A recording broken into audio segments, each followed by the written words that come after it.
Hi, Domee. How are you? Good. How are you? Yeah, good, thank you. And thank you so much for taking the time to talk about the film.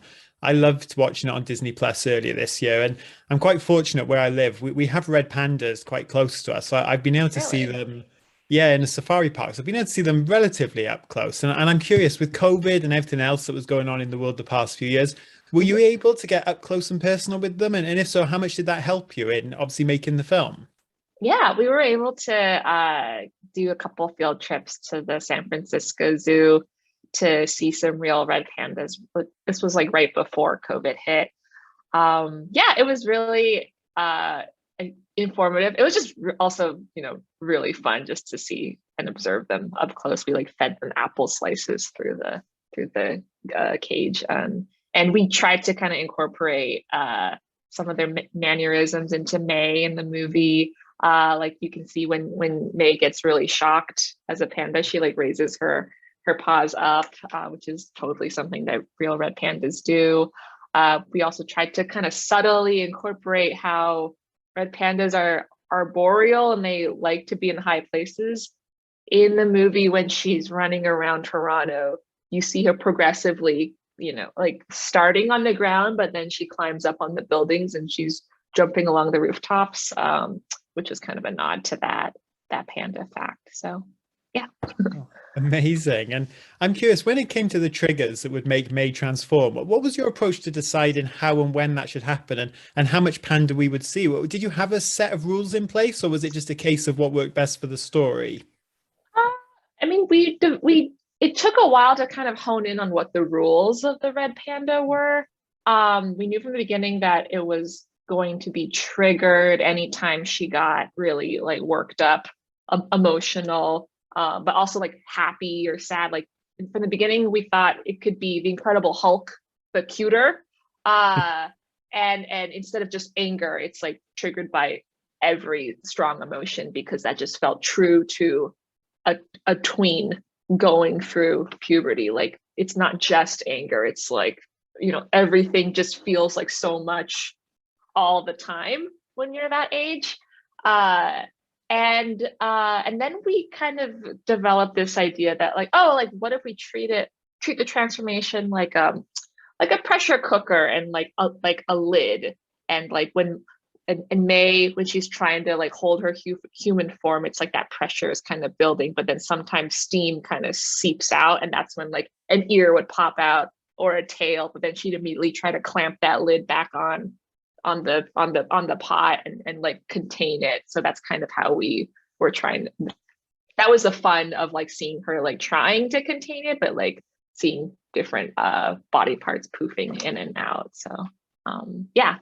But then it kind of did end up just being like what worked in the scene, and we were kind of playing a little fast and loose with with the rules by the end, as as you saw. Well, awesome. And I know you've talked in the past about Sailor Moon being an influence for a lot of the visuals in the film, but I got a lot of the time a real Scott Pilgrim vibe as well. And big fan of those comics and the movie. So I'm wondering how much of that really did influence you and whether it was more the comics, more the movie, or maybe a combination of both. Oh, definitely the movie. Yeah, I'm a huge fan of Edgar Wright.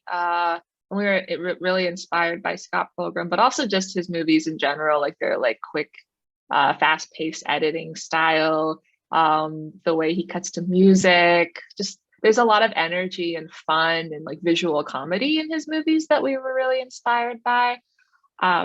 Yeah, for sure. And that movie Scott Pilgrim was really cool because we watched it just to see how he was able to incorporate comic book and like video game and anime elements into like a live action uh setting, and we kind of just like tried to look at that just to see how we could do that with our movie as well, just to try to capture that same energy. Like if you watch that whole like act 3 battle in the stadium where May's fighting with her mom, like a lot of that like feels very Scott Pilgrim-y and Yeah. anime-y for sure. Yeah, absolutely. And I've only been lucky enough to go to Toronto the one time, but I loved it. And I really enjoyed the references here. Everything from Carlton the Bear to obviously seeing Timbits on the kitchen table. So Mhm. I'm wondering if there's any other Easter eggs like that you wanted to include, but maybe couldn't because I guess maybe licensing issues or anything like that that were problematic, or did you get in everything you wanted? Trying to think if there were any ones that we couldn't include. I mean, I think pretty much any and every reference that we wanted to include about Canada, we did because Canadians are always so excited. Anytime they're like referenced in American movies, like they just jump at the opportunity or they're just like, yes, please use us, like you use our logo. So we got everything. Yeah, I was really excited to give a shout out to Daisy Mart, which is actually like a chain of convenience stores in Toronto, and I'm really happy that they let us use their logo and everything. That's like a super specific and obscure Toronto reference. Yeah, I think like I was happily surprised we were able to use a sky dome because it's not even called the sky dome anymore. Yeah, everyone's been every yeah, every person's been really excited and like willing to have us use their stuff. That's amazing. And I was born in 1990, so I also grew up in those Oh. early 2000s. So I'm curious whether there was anything from your own childhood that was a real priority to include here. I know personally, I love seeing the Tamagotchis in the film, but was there anything else that was specific to you? Oh, oh, it was really exciting to have May ride the streetcar down the street in Toronto because like that was a streetcar that I used a lot. And it was yeah, it was exciting and for me, and I totally nerded out on like researching the specific model that they used from 2002 and just made sure it was that. Uh, and let me just think, are there any other? I mean, her friends, her classmates. I just love how we were able to just capture the diversity of Toronto, because that is something that you like notice when you visit, and was just something that just stuck out in my memories growing up there was that I never felt like I was like the only, Asian person or the only Chinese person. And it was just really cool to be surrounded by like different cultures and accents and languages at any given uh, moment in the city. See anything else? I mean, yes, the Daisy Mart. I'm so glad we could get that in there. That's very Toronto specific. Um, yeah, I think that's it. I'm glad you got to get so much in there. And talking of May's friendship group, I'm not sure if you're aware, but there's a very popular theory going around on TikTok at the moment that Abby may in fact be Boo from Monsters Inc. Yeah. So have you got anything to say about that? Because people are going, it's all over TikTok. People are just going nuts over that, trying to piece it all Oh man. together. Oh man, I saw that. I saw that TikTok. Oh, I don't want to spoil people's like conspiracy theory rabbit hole investigations because that's always super fun. But Abby is not a grown up or an older Boo, unfortunately. But they could be related. I can see the similarity with the hair. I also like the idea that people are embracing that Boo is Korean. That's cool. I support that. Yeah. Oh, it's always awesome to see like that. And I know for me, it always blows my mind watching these films, just the incredible amount of detail, like we talked about the Easter eggs, but also Mhm.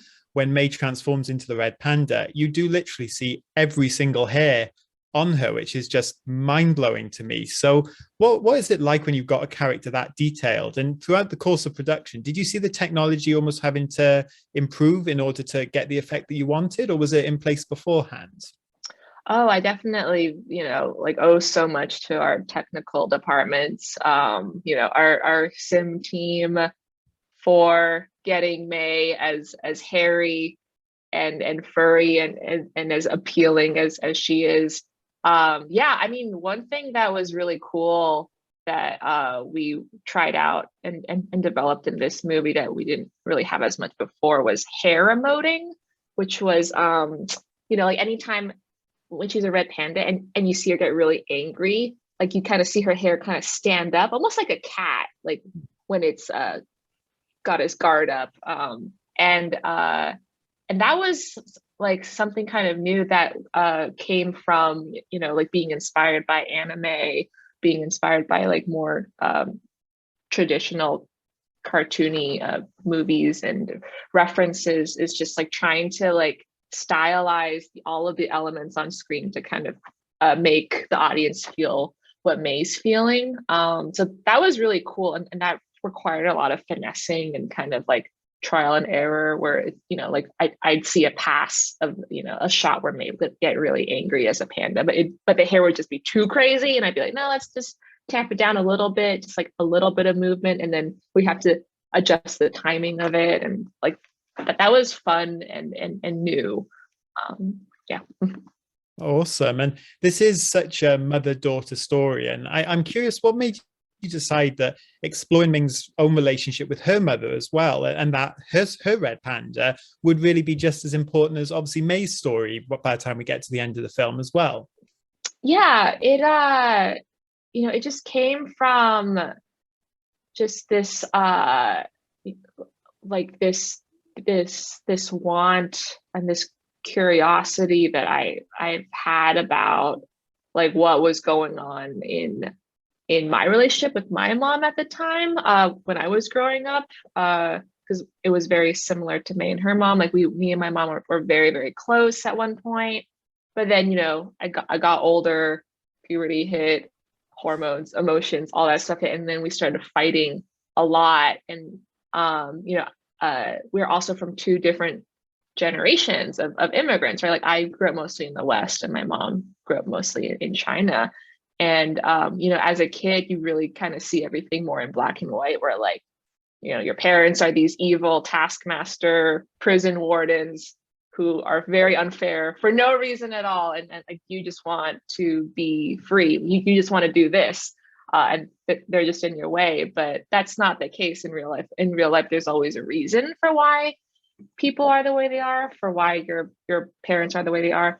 But and especially, you know, in this case, like why, you know, May's mom was the way that she is. And we realized like in order to for May to like truly come of age, to truly like grow up, is to really see her mom not as that black and white thing, not as a villain, not as a perfect goddess who can do no wrong that she could never live up to, but as a human, a flawed human who was once like her, like a scared, confused, like teen girl who just, you know, wanted to make her mom happy. And I think like that we realized was that last missing piece in May coming of age, like in May growing up. It's not just like emancipation from your parent or from your mother. It's like understanding and like clicking into that like aspect, that into that aspect. Like I think that's when people truly mature, is when they're not just like you know, tunnel vision focused on like one thing, and understanding things are good and bad, but that things are gray. So yeah. Yeah, of course. And now we can talk a little bit more about the film's ending. How soon was it you decided to have May's mom transform it into that kaiju-sized red panda at the end? Was that something that evolved as the film went along, or an idea you wanted to have that big final battle the whole time? That has evolved. I think in the very, very first draft of the movie, it was always going to be a kaiju battle, but May was fighting a completely different character. She was fighting her cousin, and it was a completely different type of movie. But then I think around screening two, we decided like no, like the story is about her and her mom, so the act three battle has to be between her and her mom. So I think like that was when we introduced the mom kaiju battle. But it's evolved a lot. There were versions where May got just as big as Ming, and they were just like this two giant mother teen daughter rampaging through Toronto. There was a version where they completely like ran all around Toronto, and we saw other landmarks that they destroyed. But then I think the scope got too big and the metaphor got a little bit lost, because at that point it just it was just destruction. And we were like, wait, isn't this supposed to be about a mother and daughter, not a kaiju movie? So then, eventually we decided to hone it into just the concert and really just focus it on that.